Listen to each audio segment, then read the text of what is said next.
Bienvenidos a la mejor asesoría educativa. En esta oportunidad desarrollaremos la primera gema termodinámica, que consiste en un método infalible para resolver cualquier ejercicio que se presente, y para ilustrar este método lo haremos a la luz de un enunciado. En la parte superior de la pantalla se observa el enunciado de un ejercicio termodinámico cualquiera. Procedamos a analizarlo con el método que hoy te presentaré, para que siempre puedas avanzar en la resolución de un ejercicio de termodinámica. Antes de presentarte el procedimiento o método a seguir, haré tres importantes comentarios. El primero de ellos es que con este método pretendo orientar tu forma de pensar a la hora de resolver un ejercicio. Ojo, solo guiarte, mas no sustituir la forma en que a tu juicio se puede resolver un ejercicio. Pero estoy seguro que para los estudiantes novatos de esta asignatura, el presente método será de gran utilidad para comenzar a resolver ejercicios de termodinámica. El segundo comentario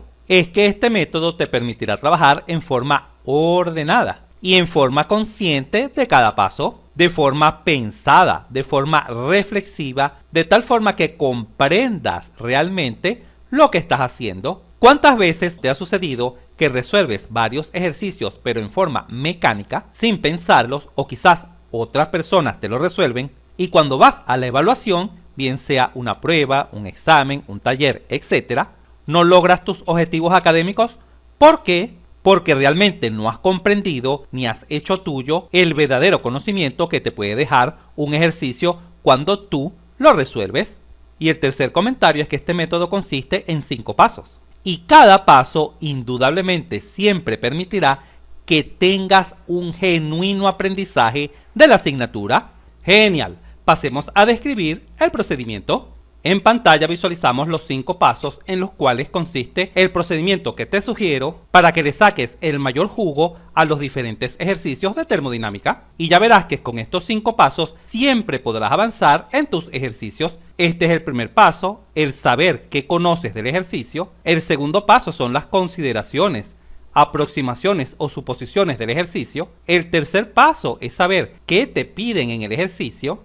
El cuarto paso consiste en analizar el ejercicio, es decir, el procedimiento o camino a seguir para realizar los diferentes cálculos que te conducirán a encontrar lo que requieres.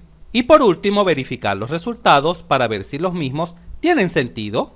¡Excelente! Comencemos. Pon mucha atención a lo que está escrito acá, en el centro de la pantalla.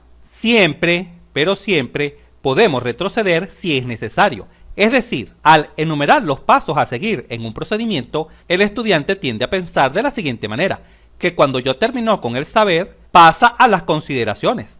Y al terminar con las consideraciones, avanza a saber qué se debe encontrar. Y una vez que sepa qué va a encontrar, pasa inmediatamente a analizar y finalmente a verificar los resultados, y piensa que nunca puede retroceder, y esto justamente es el primer obstáculo al resolver un ejercicio. Resulta que quizás cuando estés analizando el problema se requiera reconsiderar algún aspecto, o quizás debas devolverte al primer paso, al saber, etc. En conclusión, estos no son pasos mecánicos que se deben cumplir como una receta de cocina.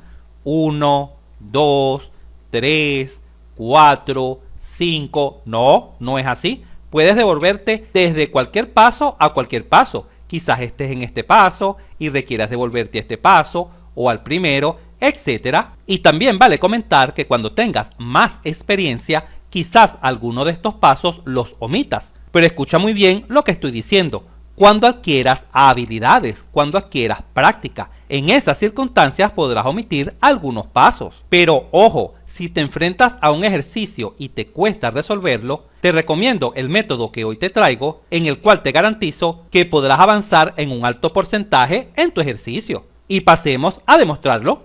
El primer paso es leer el enunciado.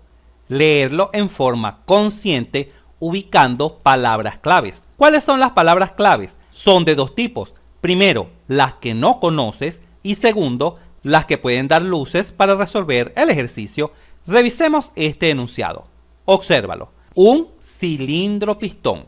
Debemos saber en qué consiste un cilindro pistón. Si hasta ahora no has visto la imagen de un cilindro pistón, ¿qué debes hacer? Ir a internet, por ejemplo en Google, y escribir cilindro pistón y buscar en imágenes para que visualices este mecanismo desde diferentes puntos de vista. un cilindro pistón aislado, observa esta palabra clave, aislado. ¿Qué significa aislado?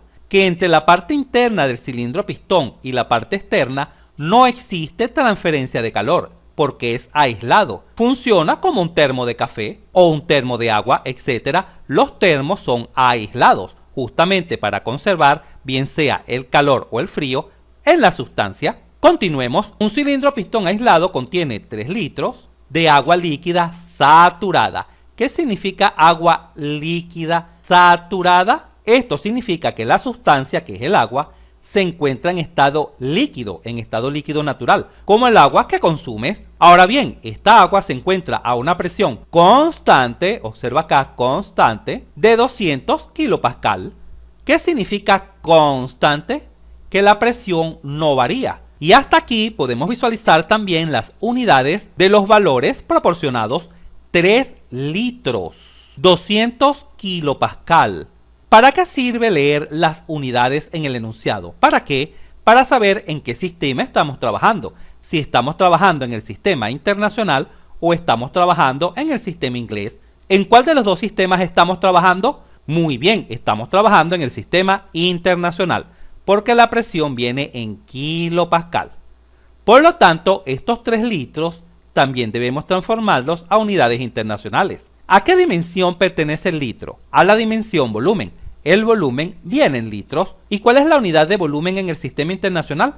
El metro cúbico. Por lo tanto, muy probablemente durante el ejercicio deberemos transformar estos litros a metros cúbicos. Luego el enunciado menciona que existe una rueda de paletas que agita, observa esta palabra, agitar. ¿Qué significa que una rueda de paletas agite el agua? ¿Qué significa eso? De seguro habrás visto una licuadora. Imagina que dentro de la licuadora coloco 2 vasos de agua y enciendo la licuadora. Justamente las hélices de la licuadora funcionan como estas paletas, acá, como una rueda de paletas. Se asemeja a las ruedas de la licuadora. ¿Y qué sucede cuando encendemos la licuadora? Agitamos el agua y se agita a gran velocidad, ¿correcto? Excelente. Continuemos analizando el enunciado.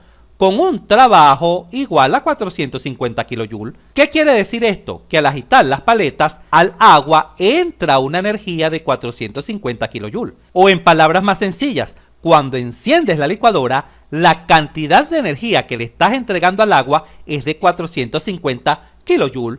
Esto es lo que significa. Muy bien, continuemos leyendo el enunciado.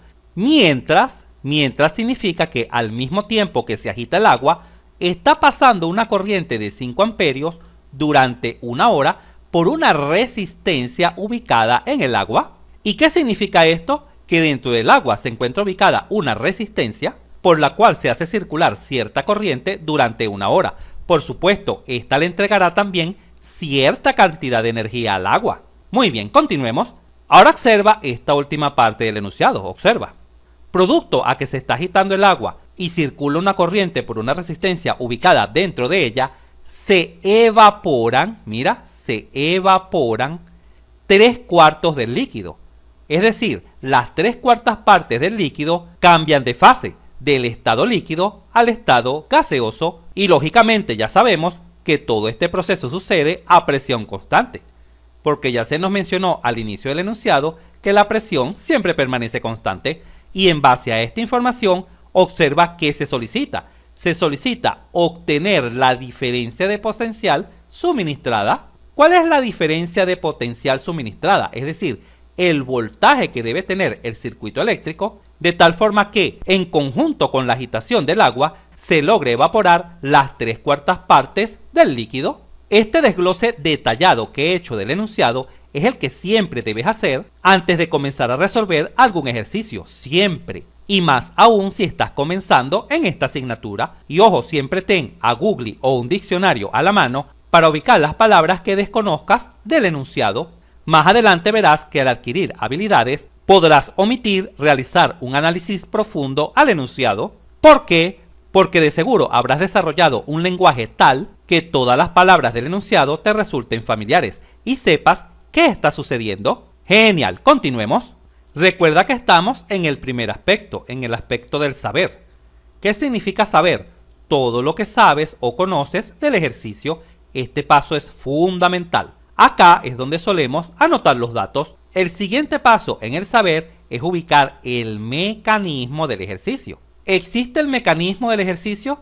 ¿Qué significa esta pregunta existe? Algunos ejercicios traen la figura, traen el dibujo o el esquema representativo de lo que está sucediendo, y cuando el ejercicio traiga este esquema, es decir, existe algún dibujo, no hay ningún problema. Puedes avanzar al siguiente paso, pero si no lo trae, debes hacer un bosquejo, bien sea de un cilindro pistón, como lo es este caso, o quizás de un depósito, que es un recipiente rígido, o quizás de una turbina, una caldera, una bomba, un compresor, un difusor, una tobera, etc. En fin, realizar un esquema del mecanismo que se menciona en el enunciado.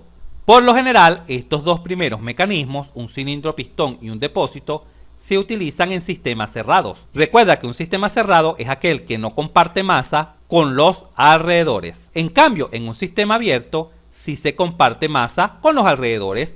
¿Quieres saber todos los mecanismos posibles que se pueden presentar en un ejercicio de termodinámica en sistemas abiertos? Muy bien, entra acá en la esquina superior derecha de la pantalla y conoce hoy mismo todos los dispositivos que puedes encontrar en un sistema abierto. Excelente, continuemos. El siguiente paso es saber cuál es el sistema. Recuerda que el sistema no es más que la porción de lo que vas a estudiar, y lógicamente el sistema está delimitado siempre por una frontera, siempre. Ahora bien, los sistemas pueden ser o cerrados o abiertos, y tal como ya te mencioné, un sistema cerrado es el que no comparte masa con los alrededores, pero un sistema abierto sí comparte masa con los alrededores. Y pon mucha atención, las fronteras pueden ser rígidas o elásticas, es decir, flexibles. Y en este momento quizás te preguntes, pero ¿cuál es la diferencia exacta?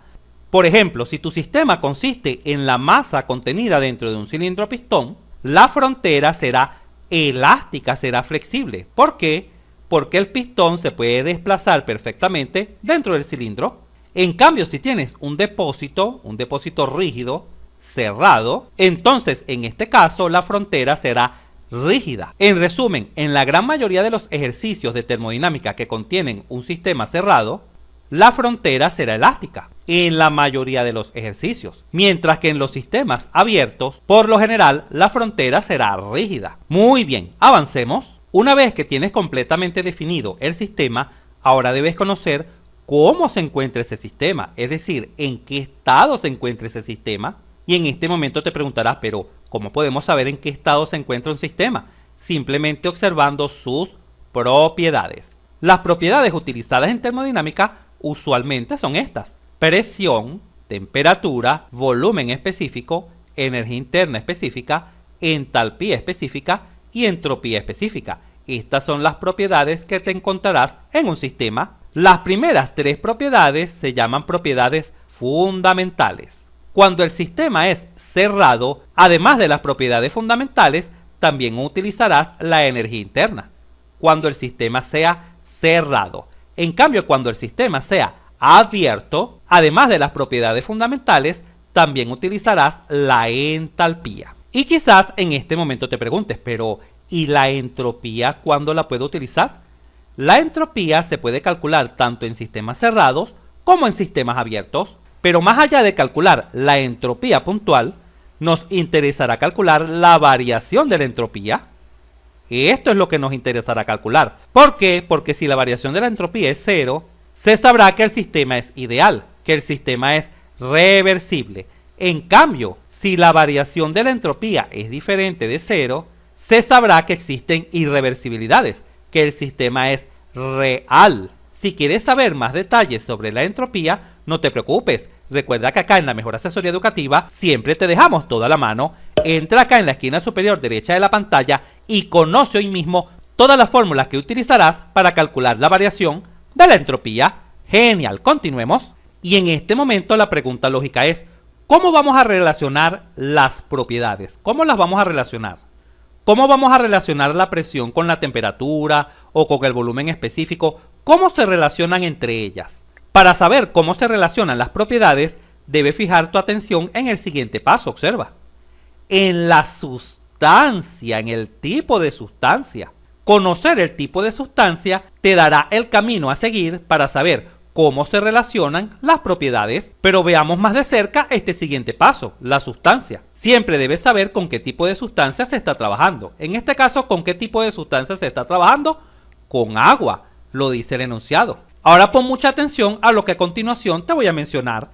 La cantidad de sustancia a veces es dato en el ejercicio y a veces no. Pero ojo, el conocer la cantidad de sustancia o el no conocerla nunca será una limitante para no resolver el ejercicio. ¿Por qué? Porque existen las propiedades específicas. Por ejemplo, si deseo calcular la energía interna se puede expresar en función de la masa, así, 2000 kilojoules sobre kilogramos.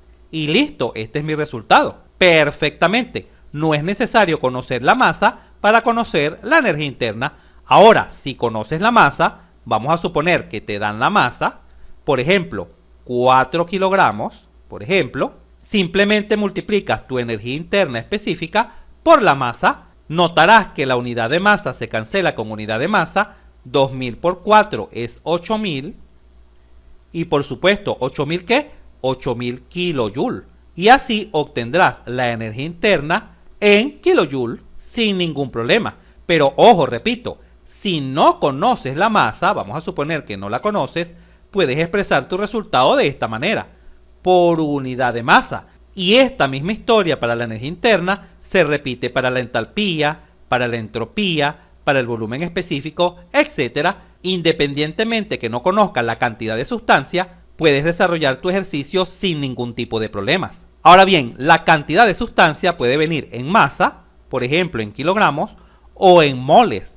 Por ejemplo, 3 moles, siempre en alguna de estas dos dimensiones vendrá la cantidad de masa. Ahora bien, retomando la idea de cómo se relacionan las propiedades, para saber cómo se relacionan las propiedades, habíamos dicho que necesitábamos saber el tipo de sustancia, ¿correcto? Observa, si la sustancia es algún vapor, como vapor de agua, el vapor de algún refrigerante, las propiedades, estas propiedades, las deberás ubicar en tablas, en las tablas termodinámicas. Y básicamente para cada sustancia existen 4 tablas, obsérvalas. En pantalla se muestra la tabla de agua en estado de líquido comprimido.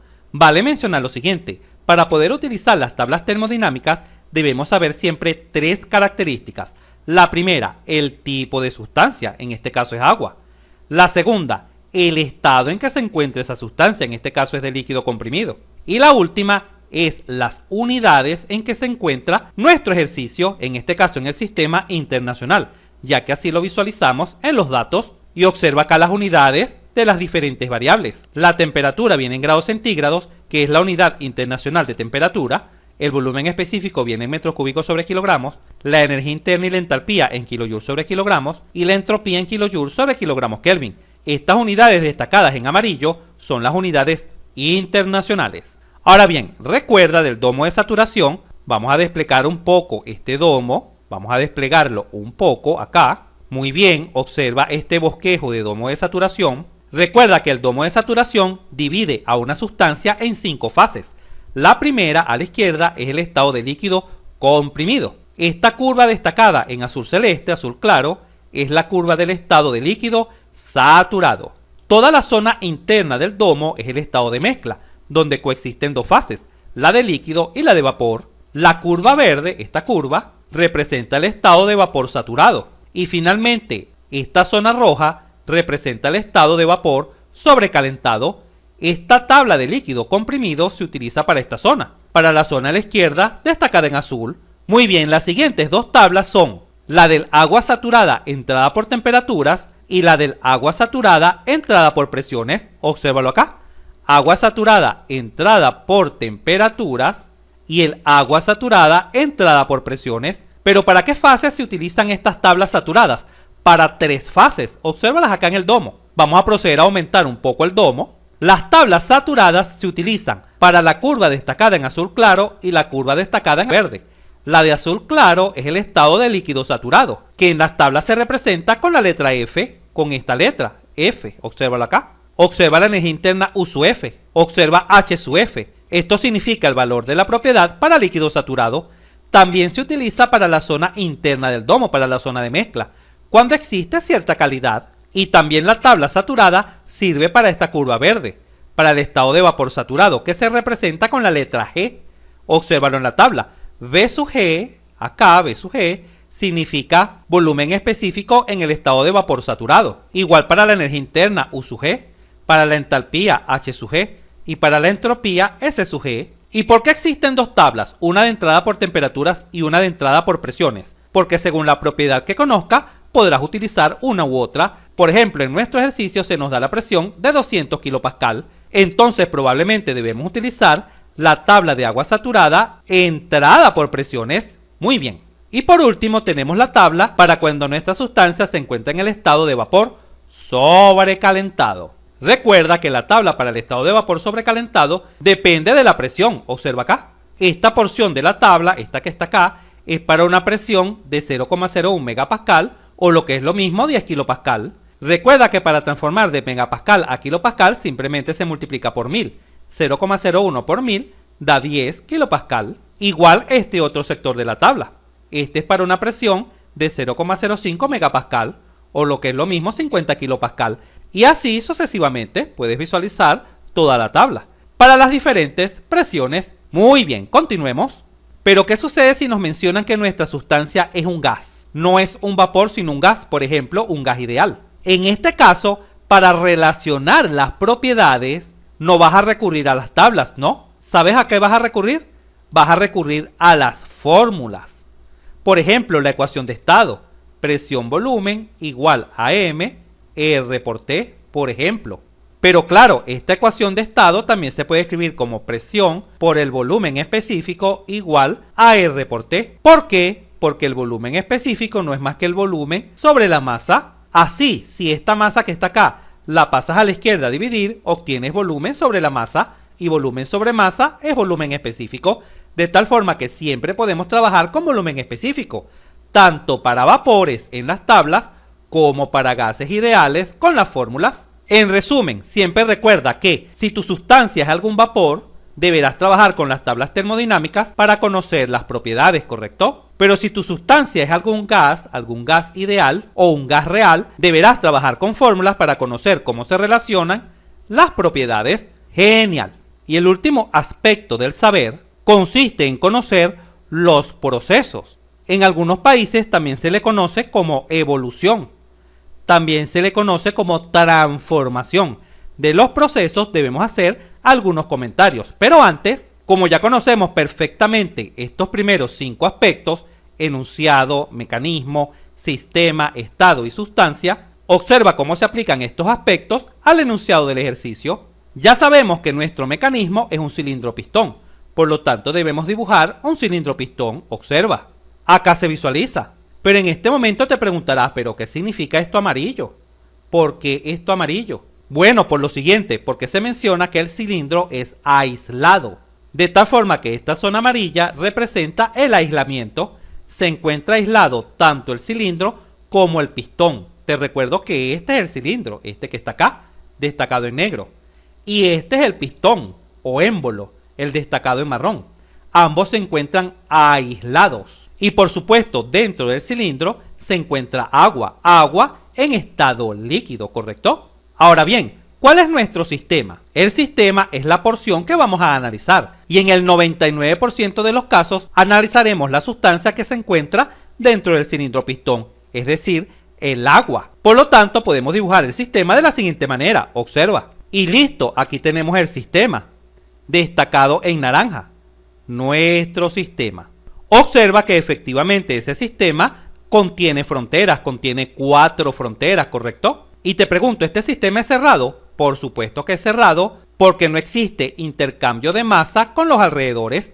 En ningún momento se visualiza algún agujero dentro del cilindro que permita o bien la salida o la entrada de masa. Muy bien, continuemos practicando. Recuerda que más allá de resolver este enunciado, se está explicando un método detallado, paso a paso, que siempre te conducirá a por lo menos avanzar en gran parte en cualquier ejercicio. Y por supuesto, si lo continúas practicando, te garantizo que siempre llegarás a obtener resultados excelentes. Muy bien, te pregunto, ¿la frontera de este sistema es rígida o es flexible?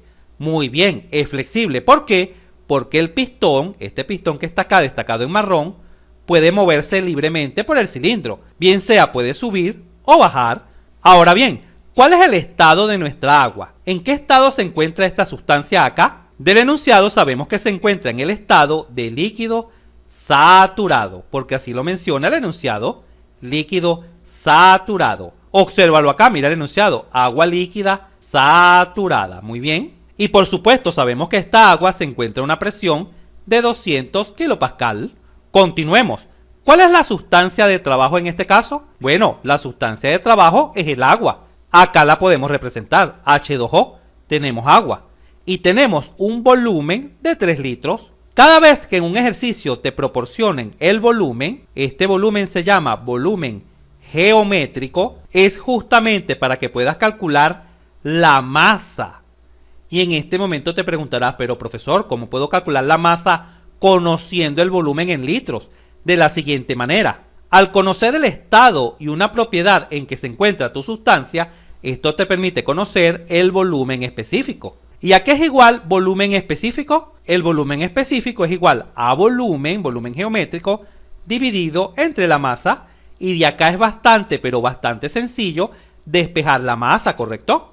La masa no sería más que el volumen geométrico dividido entre el volumen específico. Y el volumen geométrico es dato, míralo acá, 3 litros, que fácilmente se puede transformar a metros cúbicos, sabiendo que en un metro cúbico hay 1000 litros, ¿correcto? Con este factor podemos transformar estos litros a metros cúbicos y dividiéndolo entre el volumen específico, el cual obtienes de las tablas de vapor. Porque ya conoces el estado en que se encuentra la sustancia y conoces una propiedad de la sustancia. En conclusión, cuando se te proporciona este dato, el volumen de una sustancia, por lo general en litros, es justamente para que calcules la masa. Ya te expliqué el pequeño procedimiento a seguir que se aplica en un 99% de estos casos. Genial, continuemos. Ahora bien, esta sustancia que se encuentra dentro del cilindro pistón, ¿cómo la podemos tratar? ¿Como un vapor o como un gas ideal?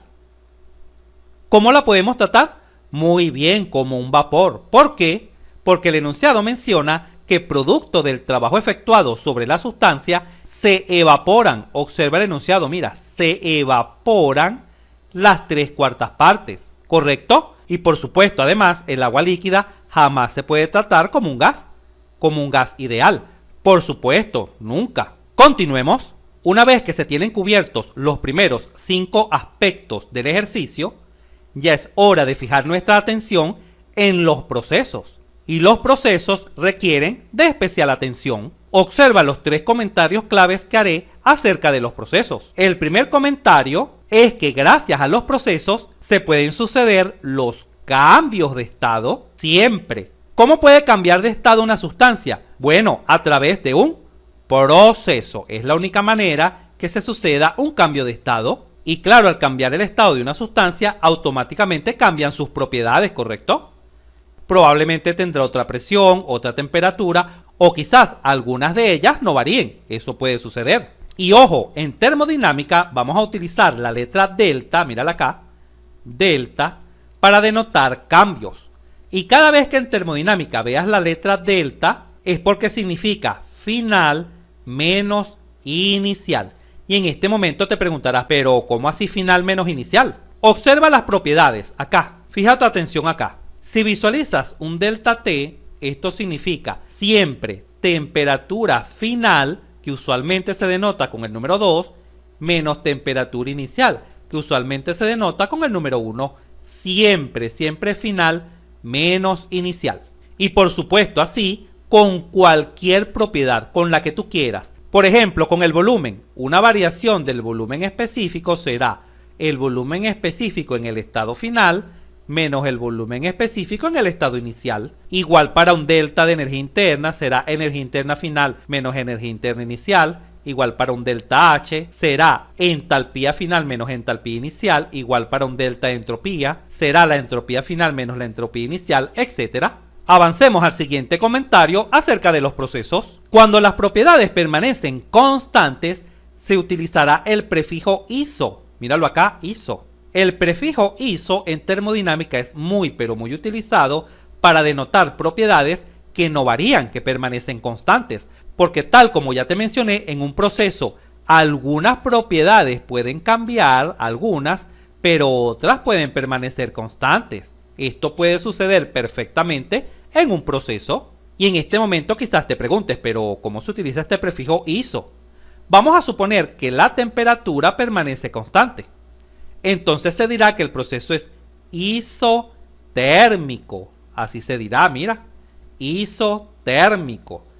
Observa el prefijo iso para denotar que la temperatura permanece constante. Ahora vamos a suponer que la presión permanece constante. Entonces, ¿cómo se llamará el proceso? Se llamará iso, prefijo iso, porque la propiedad es constante, no varía, isobárico. Así se llaman los procesos a presión constante. Y así sucesivamente. Si el volumen específico permanece constante, se llamará isométrico o isocórico. Si la entalpía permanece constante, se llamará isoentálpico. Si la entropía permanece constante, se llamará isoentrópico. Perfecto. Y el siguiente comentario acerca de los procesos es el siguiente. ¿Cuál es la causa de que se dé un proceso? Es decir, de que se dé un cambio de estado. ¿Cuál es la causa? La causa son las energías. Estas son las culpables de que se dé un cambio de estado. Y como en termodinámica siempre vamos a trabajar con cambios de estados, es uno de los protagonistas estelares en la termodinámica. Ahora bien, en termodinámica existen tres tipos de energía. La energía en forma de calor, denotada con la letra Q, la energía en forma de trabajo, denotada con la letra W, y la energía en forma de flujo másico, denotada con una M y un puntico en la parte superior. Claro, esta energía en forma de flujo másico se aplica cuando el sistema es abierto. Vamos a colocarlo acá, solo cuando el sistema es abierto. Y vale mencionar que en termodinámica un sistema abierto tiene sinónimo. ¿Sabes cuál es? Muy bien, este es volumen de control. Cuando en termodinámica tu profesora o profesor te mencione volumen de control, se refiere a un sistema abierto que intercambia masa con los alrededores.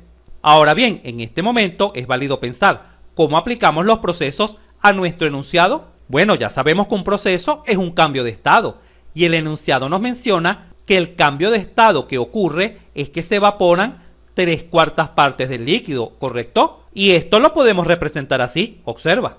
Acá se visualiza, mira. El enunciado menciona que 3/4 partes del líquido se transforma en vapor, ¿correcto? De tal forma que solo queda 1/4 del líquido, queda poco líquido, poca agua en estado líquido. Esto también se puede representar en porcentajes si así lo deseas. Por ejemplo, 3/4, cuando te mencionan 3/4, ¿cuánto es 3 entre 4? 0,75, ¿correcto? Y si 0,75 lo multiplico por 100, obtengo 75%. Entonces perfectamente puedo visualizar que el 75% del agua se ha evaporado, se ha transformado al estado gaseoso. Y apenas un 25% del agua ha quedado en estado líquido. Y justamente como en este estado final tenemos dos fases, fase gaseosa y fase líquida, podemos concluir sin lugar a dudas que nos encontramos en el estado de mezcla. Mira, en el estado de mezcla. Y como el enunciado menciona que esto se sucede a presión constante, podemos asegurar sin lugar a dudas que la presión del estado final será igual a la presión del estado inicial. La presión permanece constante. Observa lo fácil y sencillo que es ir comprendiendo perfectamente un ejercicio que aparentemente en las primeras de cambio era complicado, pero cuando lo desglosamos en partes, caemos en la cuenta que cada una de sus partes es bastante, pero bastante sencilla de comprender. Y ojo, ahora visualiza algo fundamental. Observa toda la información y el análisis que hemos realizado sin realizar un solo cálculo. A veces el estudiante, ante un ejercicio, piensa que debe anotar los datos e inmediatamente proceder a calcular, ¿correcto? ¿Cuál fórmula debo utilizar? ¿Cuánto me da esto? La calculadora. ¿Y qué pasa cuando el estudiante actúa así? Se detiene. Dice, oh, no puedo resolver este ejercicio. No lo entiendo, no puedo. Pues ya no. Acá en la Mejor Asesoría Educativa te estamos dando un camino en el cual puedes profundizar en tu ejercicio lo suficiente como para lograr ese primer gran paso del dominio, que es comprender realmente lo que está sucediendo, porque si no comprendes realmente lo que está sucediendo, definitivamente resolver un ejercicio de termodinámica siempre te costará, bien sea en tu casa, en la universidad, etcétera. Genial, continuemos. Si en este momento te pregunto, ¿cómo podemos aplicar a este proceso este segundo comentario, el de iso, que la propiedad permanece constante? ¿Cómo? Muy bien, la presión permanece constante. Por lo tanto, esto es un proceso isobárico, automáticamente. Porque la presión permanece constante y debemos utilizar siempre el prefijo iso para las propiedades que permanecen constantes. Y si te hago la siguiente pregunta, evidentemente acá hubo una transformación, ¿correcto? Evidentemente. Se tiene acá agua líquida y ahora acá se tiene una mezcla de líquido y vapor. Evidentemente. Si te pregunto, ¿hay algún culpable de que esto haya sucedido? ¿Quién ocasionó esta transformación? ¿Quién? Muy bien, la ocasionaron las energías. En un sistema cerrado solo se pueden presentar estas dos energías, calor y trabajo únicamente. El flujo másico se presentará en sistemas abiertos. Y ojo, no estoy diciendo que en los sistemas abiertos únicamente la energía es la masa. No, en los sistemas abiertos se presentan los tres tipos de energía en un sistema abierto. Pero en un sistema cerrado únicamente se presentan estos dos primeros tipos de energía, calor y trabajo. ¿Cómo podemos representar estas energías acá? El calor y el trabajo. Bueno, ya sabemos que el sistema es aislado, ¿correcto? Y si es aislado es porque no existe transferencia de calor entre el agua y los alrededores. La transferencia de calor es nula. Así hemos aprendido lo siguiente. Cuando se te hable de un sistema aislado es porque no existe transferencia de calor con los alrededores. Por lo tanto, podemos escribir que la transferencia de calor es nula. Es igual a cero. Y los procesos donde esto ocurre toman un nombre particular. ¿Sabes cuál es? Muy bien, son adiabáticos. Por lo tanto, nuestro proceso ya tiene dos características fundamentales. Una es isobárico a presión constante y otra es adiabático, porque no existe transferencia de calor con los alrededores debido a que el cilindro es aislado. Y en cuanto al trabajo, ¿qué podemos decir en nuestro caso? ¿Qué tipo de trabajos existen en nuestro caso? Bueno, existe un trabajo de frontera. ¿Por qué? Porque el pistón se ha desplazado hacia arriba. En este sentido se ha desplazado el pistón hacia arriba. Porque claro, de seguro, prácticamente todos nosotros hemos vivido la siguiente experiencia.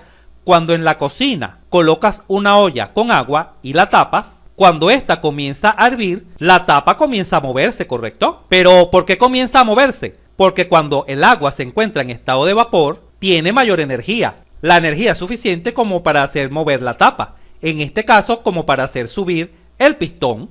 Y vale mencionar lo siguiente, el volumen del sistema final, dibujemos acá el sistema final, observa. Evidentemente, el volumen en el sistema final es mayor que el volumen en el sistema inicial, ¿correcto? El volumen aumentó. ¿Y por qué aumentó? Porque claro, apareció el vapor que empujó al pistón. Cuando en un proceso el volumen aumenta, toma también un nombre particular. ¿Sabes cuál es? Toma el nombre de expansión. Cuando te nombren la palabra expansión, se sucede una expansión. Es porque el volumen, por lo general, aumenta. Y lo contrario a la expansión es la compresión.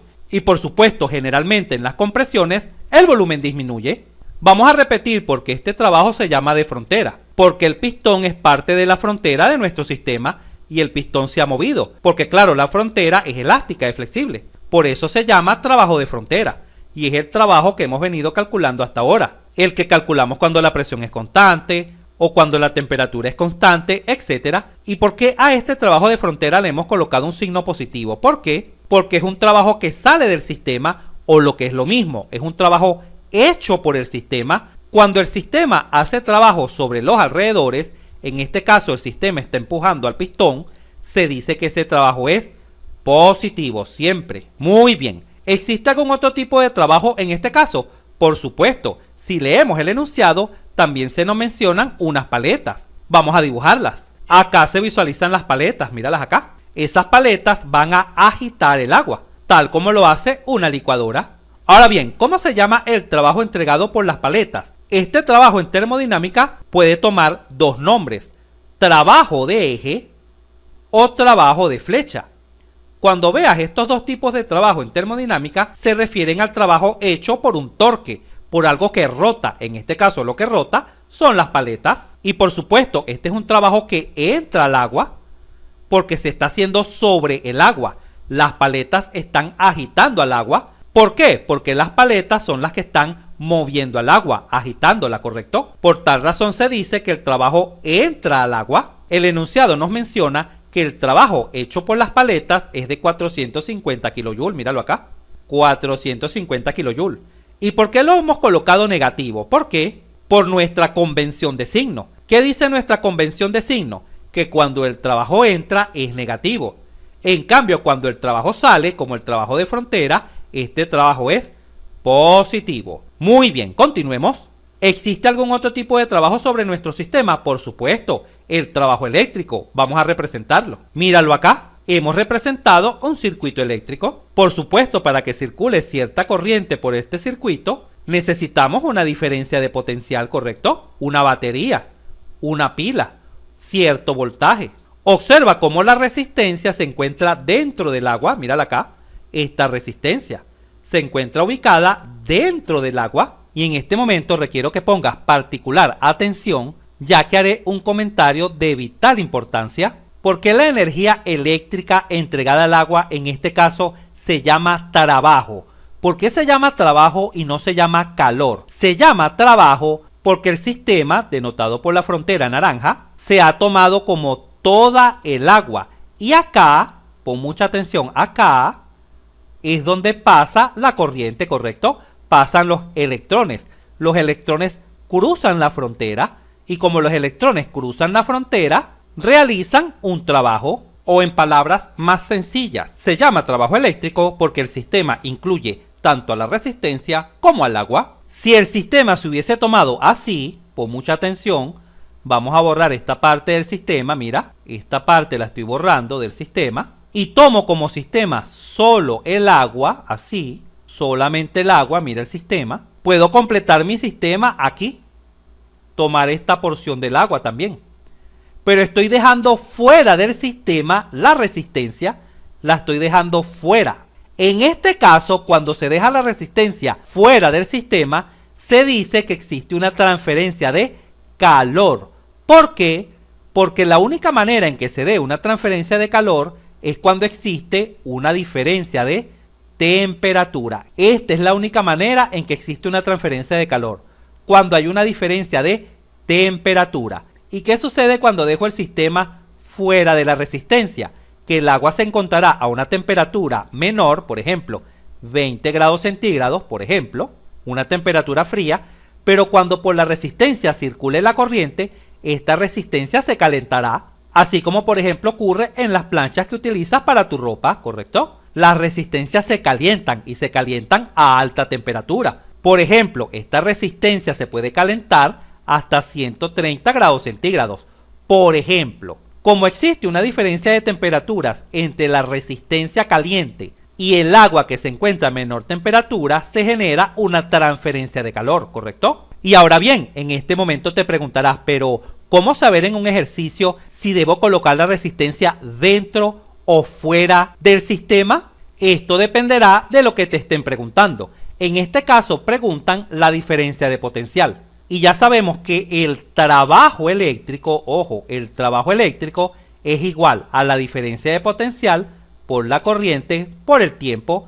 Y como se nos menciona una corriente y se nos da un tiempo y nos solicitan justamente esta diferencia de potencial, sabemos que nos están hablando es de trabajo eléctrico. Pero de igual manera te entrego el siguiente tips.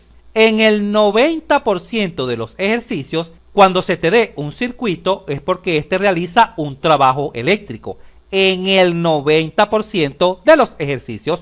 Muy bien, continuemos. Tal como ya te mencioné, el trabajo eléctrico, vamos a escribirlo por acá, el trabajo eléctrico es igual a la variación de energía potencial por la corriente por el tiempo. Y esta siempre será la fórmula para el trabajo eléctrico. Ahora bien, ¿por qué este trabajo eléctrico se ha colocado negativo? ¿Por qué? porque es un trabajo que entra al sistema. Porque claro, la resistencia se encuentra dentro del agua y cuando la corriente pasa por ella, realizará este trabajo siempre. Así que mucho cuidado con este detalle.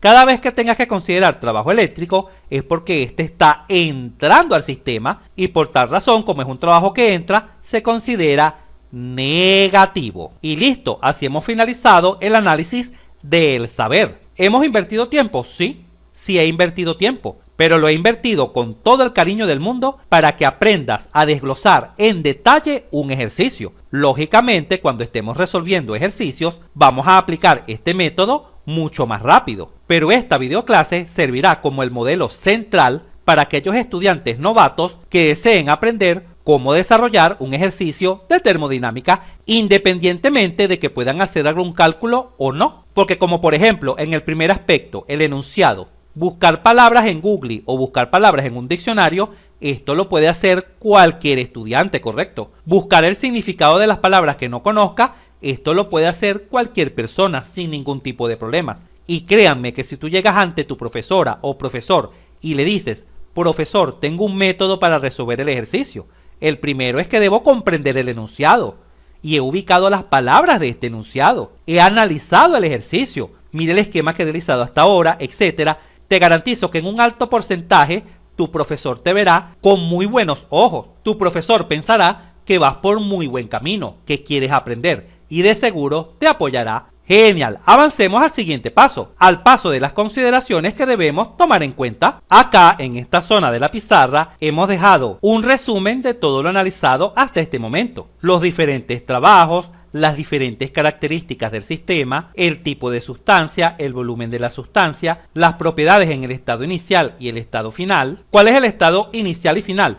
Lógicamente, este es el estado inicial, este que está acá. Y lógicamente, este, después que se ha evaporado los 3/4 del líquido, será el estado final. Y ya sabemos que nuestro proceso es isobárico, porque es a presión constante. Observa cómo se utiliza el prefijo iso. Sabemos que es adiabático, porque claro, no existe ninguna transferencia de calor con los alrededores. ¿Y por qué sabemos que no existe ninguna transferencia de calor con los alrededores? Porque el enunciado menciona que el cilindro pistón es aislado. Y también sabemos que nuestro proceso se trata de una expansión. Vamos a anotarlo por acá, ya que es muy importante, una expansión. ¿Y qué ocurre en las expansiones? El volumen aumenta. ¿Cuáles son las consideraciones, suposiciones o aproximaciones que debemos considerar en nuestro ejercicio? Observa, siempre en el 99,9% de los ejercicios en que estés trabajando con un sistema cerrado, como por ejemplo un cilindro pistón, lo puedes considerar estacionario. Y en este momento te preguntarás, ¿pero qué significa estacionario? Significa que la variación de energía cinética dentro del cilindro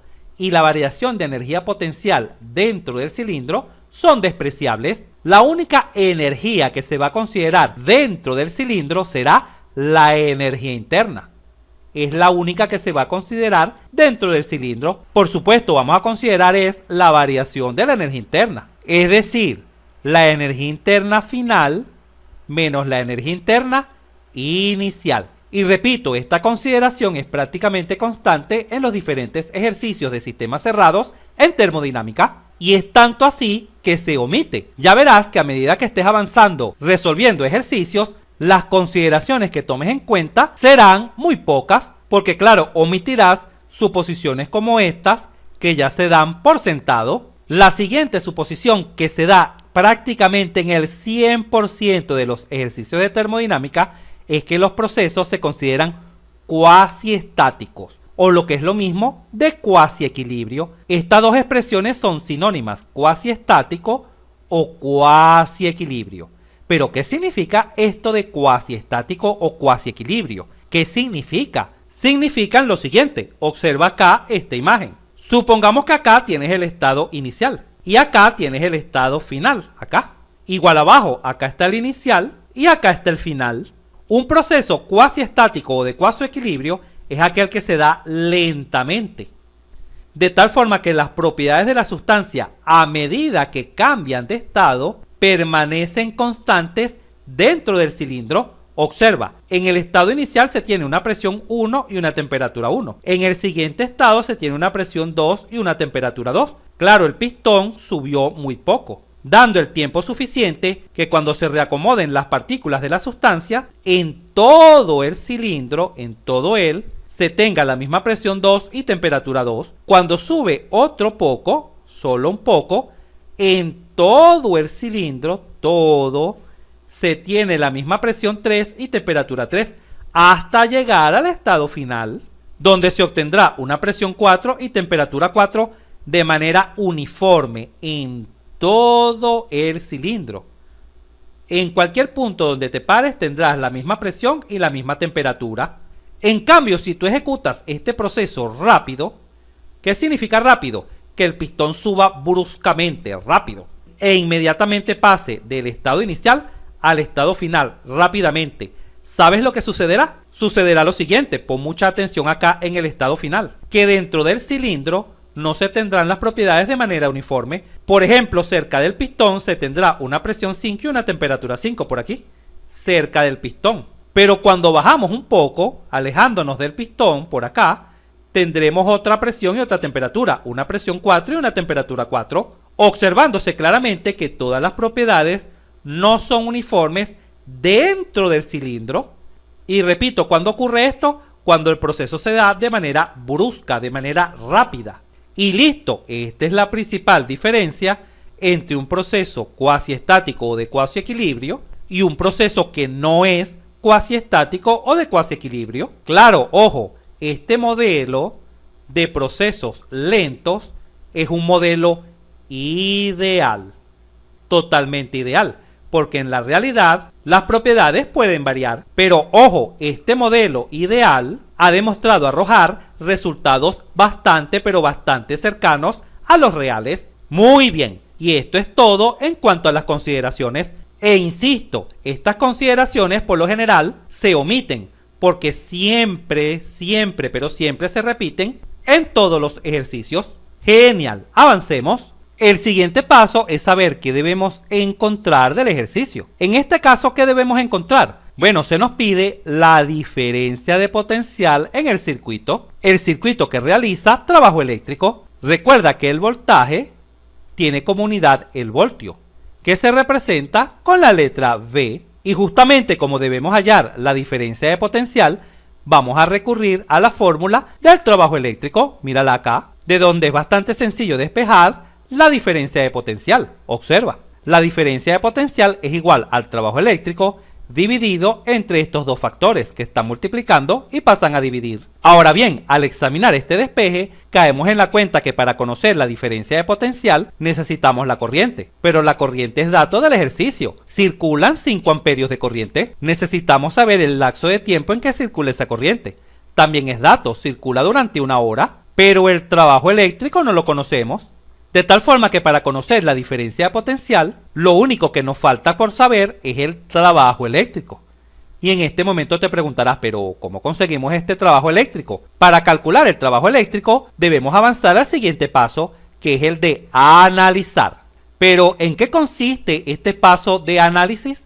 En el paso de análisis es donde se ejecutan los cálculos. Pero para realizar los cálculos debemos conocer las propiedades y las leyes físicas que vamos a utilizar, y así de manera natural surgen las siguientes dos preguntas: ¿cómo se relacionan las propiedades en este caso? ¿Y cuáles son las leyes físicas que vamos a utilizar? Comencemos respondiendo la primera. ¿Cómo se relacionan las propiedades en este caso? Recuerda que para saber cómo se relacionan las propiedades debemos fijar nuestra atención en la sustancia. Si la sustancia es un vapor, utilizamos tablas. Si la sustancia es un gas, utilizamos fórmulas. En este caso nuestra sustancia es un vapor de agua. Por lo tanto, debemos utilizar las tablas termodinámicas. Y siempre recuerda que para poder utilizar las tablas termodinámicas debemos conocer 3 características: el tipo de sustancia, que en este caso es agua, en qué sistema vamos a trabajar en el sistema internacional, porque las unidades proporcionadas en nuestro ejercicio están dadas en el sistema internacional, y debemos conocer en qué estado se encuentra nuestra sustancia. Afortunadamente en este ejercicio se conocen el estado inicial y final. El estado inicial es el de líquido saturado, míralo acá,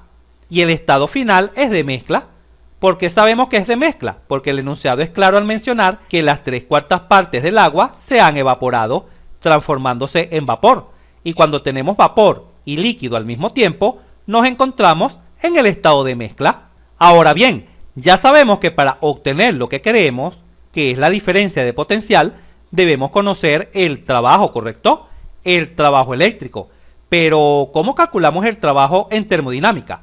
Los trabajos en termodinámica se pueden obtener de dos maneras. Con una fórmula, como por ejemplo la fórmula del trabajo eléctrico, que claro, no la podemos utilizar para conocer el trabajo eléctrico porque no conocemos la diferencia de potencial. O aplicando la primera ley de la termodinámica. Y acá, en este momento, damos respuesta a la segunda pregunta. ¿Qué leyes físicas debemos utilizar? Bueno, la primera ley de la termodinámica, ya que la primera ley de la termodinámica es la que nos permitirá conocer el trabajo que necesitamos. Ahora bien, ¿por qué vamos a utilizar la primera ley de la termodinámica para obtener el trabajo que necesitamos? Porque la primera ley de la termodinámica es la respuesta a esta pregunta, mira. Esta segunda pregunta muy importante. ¿Cómo se relacionan las energías? Aquí hay diferentes tipos de energías. Energía eléctrica, energía rotacional en forma de eje, la energía proporcionada por el vapor. Al mover el pistón, este trabajo de frontera, hay diferentes tipos de energía. ¿Cómo se relacionan las energías? Bueno, estas se relacionan gracias a la primera ley de la termodinámica, así se relacionan. Es bueno que desde este momento siempre tengas estas dos preguntas a la mano. ¿Cómo se relacionan las propiedades? Depende de la sustancia, si es un vapor o un gas. ¿Y cómo se relacionan las energías? Se relacionan a través de la primera ley de la termodinámica. Genial, continuemos. La primera ley de la termodinámica tiene dos formas de escribirse y puedes utilizar aquella donde te sientas más cómoda o cómodo. ¿Cuál es la primera forma? Esta, mírala acá. La energía total que entra al sistema menos la energía total que sale del sistema siempre es igual a la variación de energía dentro del sistema. Y la segunda forma es esta, que hemos trabajado suficientemente. El calor siempre es igual a la variación de energía interna más el trabajo. Ojo, en este caso se utiliza la variación de energía interna porque el sistema es cerrado. En cambio, cuando el sistema es abierto, se utiliza acá la variación de la entalpía. Y mucho cuidado con lo siguiente. Pon especial atención para poder utilizar la primera ley en esta forma. De esta forma, siempre debemos considerar la convención de signos, siempre. Mucho cuidado con este detalle. Y en este momento te preguntarás, pero ¿cómo así la convención de signos? Bueno, cuando el calor entra al sistema es positivo. Y cuando sale del sistema, el calor es negativo. De la misma forma para el trabajo. Cuando el trabajo entra al sistema, es negativo. En cambio, cuando el trabajo sale del sistema, es positivo. Esta convención de signos es fundamental para poder utilizar la primera ley de la termodinámica en esta segunda forma, ¿correcto? Siempre mucho cuidado con este detalle. Continuemos analizando cómo se aplican las diferentes formas de la primera ley de la termodinámica. Esta forma y esta forma. Y repito, puedes aprenderte las dos formas o aquella en la que te sientas más cómoda o cómodo. Igual siempre llegarás al mismo resultado. Comencemos con la primera forma, con esta. Fija tu atención en nuestro esquema, acá. En este momento te pregunto, ¿logras visualizar las energías que entran al sistema? Por supuesto, al sistema entra la energía eléctrica, esta que está acá, mírala, esta que está acá, la energía eléctrica, y también entra la energía debida a las paletas, el trabajo de eje, este trabajo que está acá, ¿correcto? Y ojo, en este momento te preguntarás, pero ¿y los signos? ¿Estos signos? No te preocupes, en esta primera manera de aplicar la primera ley de la termodinámica no debemos estar pendientes de los signos. Acá no es necesario estar pendientes de la convención de signos, no te preocupes.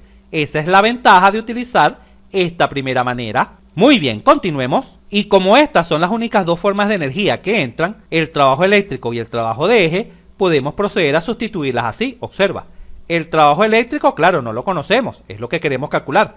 Y el trabajo de eje se menciona que vale 450 kJ, ¿correcto? Y listo, ya hemos obtenido la expresión del trabajo que entra. Ahora pasemos a analizar el trabajo que sale. ¿Qué trabajo sale de nuestro sistema durante este proceso? Muy bien, este trabajo, mira, el trabajo de frontera, cuando se mueve el pistón. ¿Y por qué este trabajo sale? Porque es un trabajo hecho por el sistema. Observa que el vapor es el que empuja al pistón. Así, la única energía que sale en este caso es el trabajo de frontera.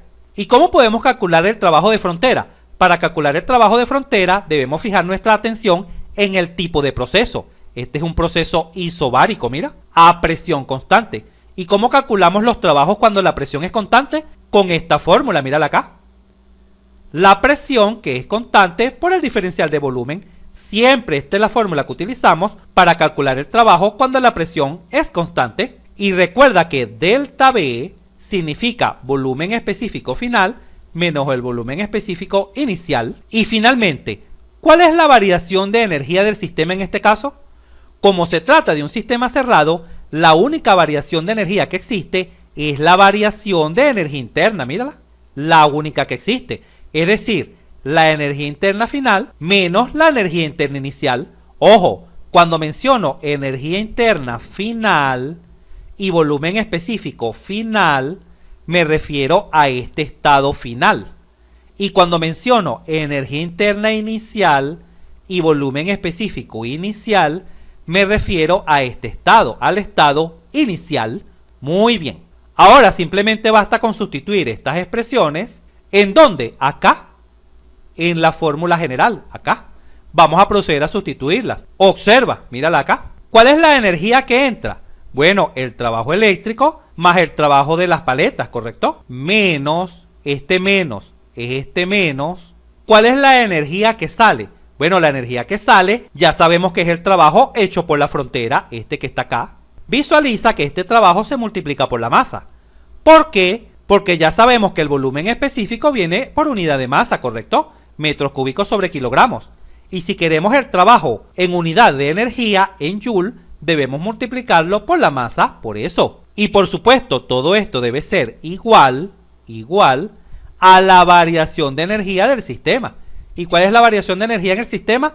Como el sistema es cerrado, es la variación de energía interna. Y como ya sabemos que en las tablas termodinámicas la energía interna es la energía interna específica, es decir, viene en kilojoules sobre kilogramos, debemos multiplicar por la masa para obtener la energía interna en kilojoule. ¿Por qué necesitamos obtener las energías internas y el trabajo en kilojoule? Porque mira este dato, el dato de la energía entregada por las paletas. El trabajo entregado por las paletas viene en kilojoule, no viene en kilojoule sobre kilogramo. Ahora pasemos a explicar cómo podemos aplicar esta segunda forma de la primera ley de la termodinámica. Y ojo, aquí sí hay que tener en cuenta los signos. Siempre. ¿A qué es igual el calor? Bueno, el calor es igual a cero porque ya sabemos que el sistema es aislado, es adiabático, tal como ya lo hemos analizado acá. Observa, es adiabático. ¿A qué es igual la variación de energía interna? Bueno, la variación de energía interna siempre es igual a la energía interna final menos la energía interna inicial. ¿Y a qué es igual el trabajo? El trabajo en esta fórmula, esta parte acá. Este trabajo es igual a la sumatoria de todos los trabajos que se encuentran en el sistema. ¿Y cuáles son los trabajos que se encuentran en el sistema? Son 3. Obsérvalos acá. El trabajo de frontera, que es positivo porque sale del sistema, y los trabajos que entran, que son el trabajo eléctrico y el trabajo de eje.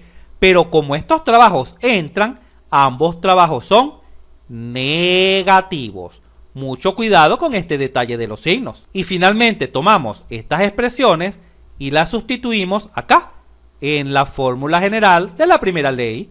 Observa cómo quedaría. Míralo acá. El calor es cero porque el proceso es adiabático. Acá tenemos la variación de energía interna, por supuesto multiplicado por la masa. Recuerda el por qué, porque estas energías internas vienen en kilojoules sobre kilogramos. ¿Y por qué sabemos que las energías internas vienen en kilojoules sobre kilogramos? Porque vamos a trabajar con las tablas termodinámicas del vapor de agua y siempre las tablas termodinámicas contienen las propiedades específicas por unidad de masa, siempre. Por tal razón debemos multiplicar acá por la masa para obtener la energía interna en kilojoule. Muy bien, continuemos. Acá observamos el trabajo hecho por la frontera, acá observamos el trabajo eléctrico y acá hemos sustituido el dato del trabajo realizado por las paletas, que es de 450 kilojoule. Ahora bien, fíjate atención en esta expresión y en esta expresión.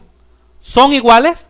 Sí, son iguales. ¿Por qué? Porque si este trabajo eléctrico que está acá negativo, este que está acá, lo paso a la izquierda positivo, obtengo este trabajo eléctrico, ¿correcto? Y si este valor numérico que está negativo lo paso a la izquierda, queda positivo, mira, aquí está. Y si el trabajo de frontera, este trabajo de frontera, que en esta expresión es positiva, lo paso a la izquierda, lo debo pasar negativo, míralo acá, negativo, míralo acá. igual ¿a qué? Igual a la variación de energía interna, sí, la variación de energía interna. Estas dos expresiones son equivalentes, son iguales, son idénticas, te conducirán al mismo resultado. En esta parte de la ecuación se observan las propiedades que necesitamos para obtener el trabajo eléctrico. Necesitamos el volumen específico final e inicial y también la energía interna final e inicial. Procedamos a obtener estos valores para realizar los cálculos. Acá se visualiza el despeje del trabajo eléctrico. Ahora bien, ¿cómo podemos calcular la energía interna inicial y el volumen específico en el estado inicial? De la siguiente manera, observa. En el estado inicial sabemos que la presión 1 es de 200 kPa y su estado es de líquido saturado.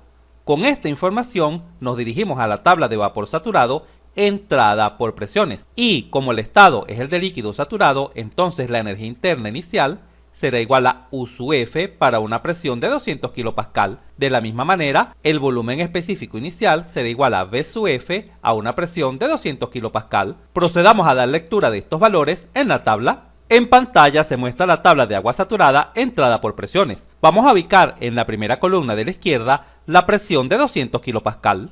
Acá se visualiza en esta fila. Obsérvese que para una presión de 200 kPa, este valor representa el volumen específico V sub F, es decir, el volumen específico en líquido saturado, y este valor, este que está acá, representa U sub F, es decir, la energía interna en líquido saturado. Tomemos nota de estos dos valores. Acá se visualizan. Ahora bien, al visualizar el trabajo eléctrico, caemos en la cuenta que también necesitamos la masa. Obsérvalo acá. Necesitamos conocer la masa. ¿Podemos calcular la masa? Por supuesto. Como ya conocemos el volumen específico en el estado 1 y también el volumen geométrico en el estado 1, el cual es de 3 litros, entonces podemos plantear esta fórmula.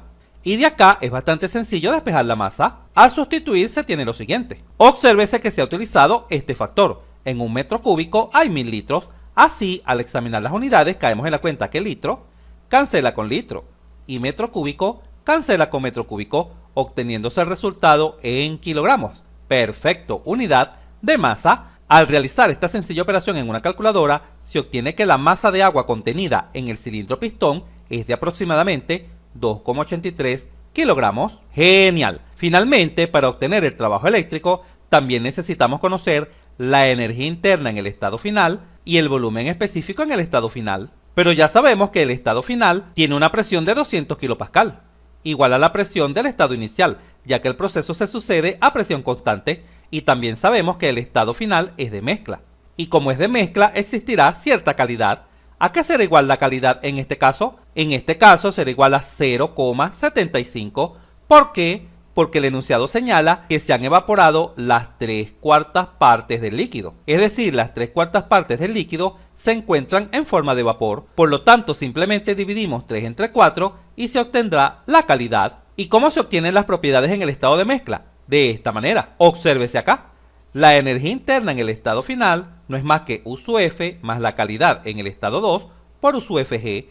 De la misma manera para el volumen específico. Pero, ¿de dónde leemos estos valores? U sub F, U sub Fg, V sub F y V sub Fg. Bueno, nos dirigimos a la tabla de vapor saturado entrada por presiones, porque claro, lo que conocemos es la presión de 200 kPa y tomamos nota de estos 4 valores. Observa. Ya sabemos que este primer valor, 0,001061, representa el valor específico para líquido saturado y el valor de 504,50 representa el valor de la energía interna para líquido saturado. Y este valor que está acá al lado, este que está acá destacado en verde, representa U sub Fg, el cual vale 2024,6 kJ sobre kilogramos. Y ojo, pon mucha atención a lo que a continuación te voy a mencionar. Las tablas termodinámicas traen V sub F, acá destacado en amarillo, 0,001061, y traen V sub G, destacado también en amarillo, el cual vale 0,88578. Pero como yo he diseñado estas tablas, agregué esta columna en gris, que ojo,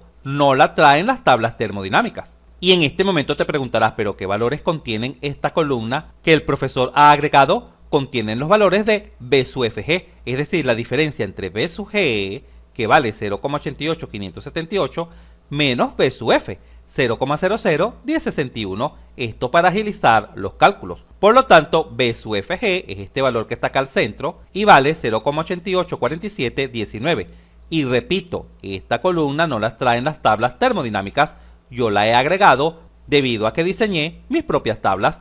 Genial, continuemos. Acá se visualizan los valores ya mencionados, que por supuesto hemos obtenido de la tabla termodinámica. Finalmente procedemos a sustituir estos 4 valores acá para obtener la energía interna en el estado final y el volumen específico en el estado final. Observa, acá se visualiza la sustitución. U sub F más la calidad por U sub Fg y B sub F más la calidad del estado 2 por B sub Fg. Y al realizar estas sencillas operaciones en una calculadora, se obtienen estos resultados. Esta es la energía interna en el estado 2 y este es el volumen específico en el estado 2. Si comparas el volumen específico del estado final con el volumen específico del estado inicial, este que está acá en la parte superior, caerás en la cuenta que el volumen específico final es mayor que el volumen específico inicial. Y claro, esto sucedió porque se trata de una expansión.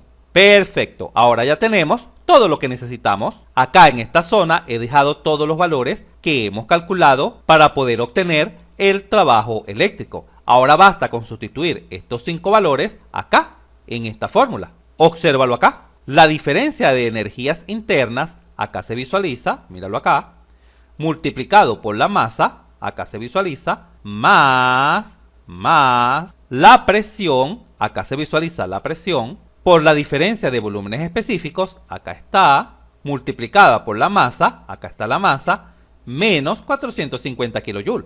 Acá está, menos 450 kJ. Al examinar las unidades, caemos en la cuenta que kilogramo cancela con kilogramo, obteniéndose este primer resultado en kilojoule. Y al examinar las unidades de esta operación, caemos en la cuenta que kilogramo cancela con kilogramo y metro cúbico cancela con metro cuadrado, quedando un solo metro acá en el numerador. Pero ya sabemos que newton por metro es joule. Por lo tanto, este resultado también se obtiene en kilojoule. ¿Y por qué kilojoule? Por este kilo que está acá, de la presión. Esta K significa kilo, de tal forma que todos estos valores se pueden operar, ya que contienen la misma unidad, el kilojoule. Así, al efectuar esta operación en una calculadora, se obtiene que el trabajo eléctrico toma un valor aproximado de 4222,78 kilojoule. ¿Y ahora qué hacemos una vez que hemos conocido el trabajo eléctrico? Simplemente sustituirlo en esta fórmula para obtener lo solicitado, que es la diferencia de potencial. Observa, la diferencia de potencial será igual a el trabajo eléctrico, obsérvalo acá, dividido sobre la corriente, que es de 5 amperios, por el tiempo en que se deja circular esta corriente por el circuito, que es de 1 hora. Ahora bien, como estamos trabajando en el sistema internacional, debemos transformar las horas a segundos. ¿Cómo? Con este sencillo factor. Recuerda que en una hora hay 3600 segundos. Así, al examinar las unidades, caemos en la cuenta que hora cancela con hora, de tal forma que nuestro resultado vendrá en kilojoule sobre amperios por segundo, y al efectuar esta operación se obtiene este resultado. Obsérvalo acá, 0,2346 kilojoule sobre ampere por segundo. Y en este momento te preguntarás, pero un momento, esta no es la unidad de voltio. Entonces, ¿qué debemos hacer? Simplemente multiplicar este resultado por este factor, obsérvalo acá. En un kilojoule sobre segundo hay 1000 voltios por ampere. Al examinar las unidades caemos en la cuenta que ampere simplifica con ampere, kilojoule con kilojoule y segundo con segundo, de tal forma que nuestro resultado efectivamente viene en voltios. Así, al efectuar este sencillo producto, este valor por 1000, se obtiene finalmente lo solicitado, que es la diferencia de potencial. Esta vale 234,6 voltios. Perfecto. Y finalmente debemos verificar que nuestro resultado tenga sentido. ¿Este resultado tiene sentido? Sí, es un valor cuyo orden de magnitud perfectamente se puede generar en la vida real sin ningún tipo de problemas. Genial. Finalicemos el video representando en un diagrama presión-volumen lo sucedido. Acá se visualiza el proceso. Inicialmente teníamos líquido saturado y luego, al evaporarse las 3/4 partes del líquido debido al trabajo que se le entregó al agua, finalizó en este estado, en un estado de mezcla, con una calidad de 0,75, que representa justamente los 3/4 del líquido de agua que se han evaporado. ¿Y por qué el proceso es totalmente horizontal? Porque este proceso se sucede a presión constante, a una presión de 200 kPa, tanto para el estado 1 como para el estado 2. ¡Excelente! Si este video te fue útil, suscríbete a nuestro canal. Así nos ayudas a crecer. Si te gustó, dale un like. Y si conoces a alguien, algún compañero, amigo o familiar que le pueda servir esta información, por favor compártela. Y continúa aprendiendo de forma rápida y fácil sobre este tema mirando este video para que veas cómo entenderás mucho más este punto